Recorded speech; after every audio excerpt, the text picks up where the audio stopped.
চাঁদাবাজি এবং ভাঙচুরের অভিযোগে বৈষম্য বিরোধী ছাত্র আন্দোলনের কলাবাগান থানার আহ্বায়ক সালাউদ্দিন সালমান সহ 14 জনকে আটক করেছে যৌথ বাহিনী। পরে তাদের কলাবাগান থানায় হস্তান্তর করা হয়েছে।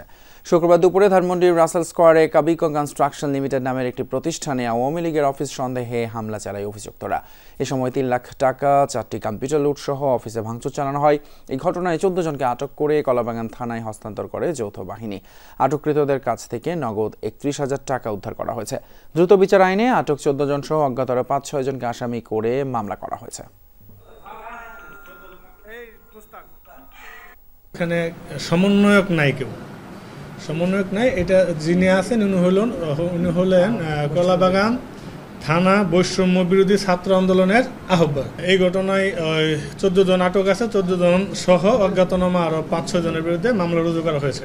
কেউ কোথাও কোনো ব্যক্তি কোথাও নিজের থেকে কোনো অপারেশন বা কোনো অভিযান পরিচালনা করতে পারবেন না করার জন্য আমরা সবার প্রতি অনুরোধ জানাই।